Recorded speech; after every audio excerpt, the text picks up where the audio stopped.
انگریز افسران جنہوں نے ہندوستان میں ملازمت کی جب واپس انگلینڈ جاتے تو انہیں وہاں پبلک پوسٹ ذمہ داری نہ دی جاتی۔ دلیل یہ تھی کہ تم نے ایک غلام قوم پر حکومت کی ہے جس سے تمہارے اطوار اور رویے میں فرق آیا ہوگا۔ یہاں اگر اسی طرح کی کوئی ذمہ داری تمہیں دی جائے تو تم آزاد انگریز قوم کے ساتھ بھی اسی طرح ڈیل کرو گے۔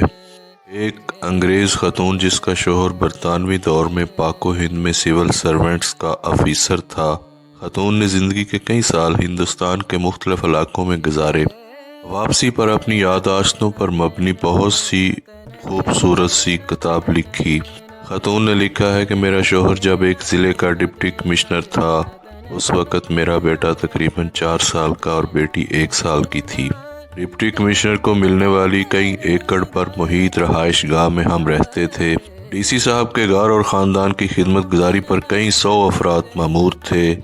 روزانہ پارٹیاں ہوتیں، شکار کے پروگرام بنتے، ضلع کے بڑے بڑے زمیندار ہمیں اپنے ہاں مدعو کرنا فخر جانتے، اور جس کے ہاں ہم چلے جاتے وہ اسے اپنی عزت افزائی سمجھتا۔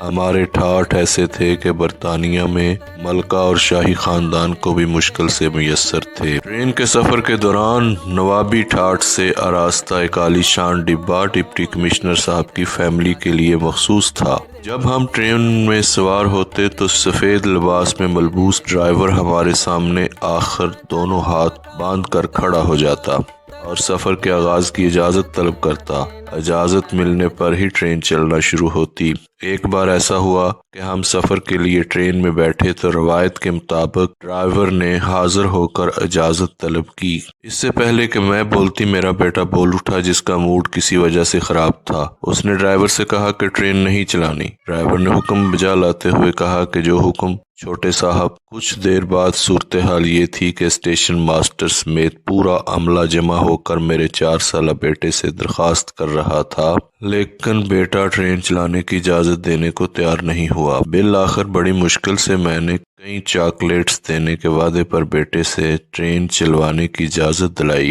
تو سفر کا آغاز ہوا۔ چند ماہ بعد میں دوستوں اور رشتہ داروں سے ملنے واپس برطانیہ آئی۔ ہم بذریعہ بحری جہاز لندن پہنچے۔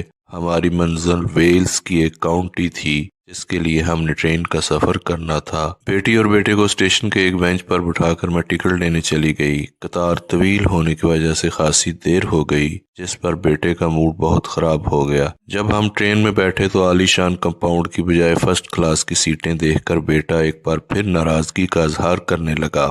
وقت پر ٹرین نے ویسل دے کر سفر شروع کیا تو بیٹے نے باقاعدہ چیخنا شروع کر دیا۔ وہ زور شور سے کہہ رہا تھا کہ یہ کیسا الو کا پٹھا ڈرائیور ہے۔ ہم سے اجازت لیے بغیر ہی اس نے ٹرین چلانا شروع کر دی۔ میں پاپا سے کہہ کر اسے جوتے لگواؤں گا۔ میرے لیے اسے سمجھانا مشکل ہو گیا کہ یہ اس کے باپ کا ضلع نہیں ہے بلکہ ایک آزاد ملک ہے۔ یہاں ڈپٹی کمشنر جیسے تیسرے درجے کے سرکاری ملازم تو کیا، وزیر اعظم اور بادشاہ کو بھی یہ اختیار حاصل نہیں کہ یہ اپنی انا کے تسکین کے لیے عوام کو خوار کر سکیں۔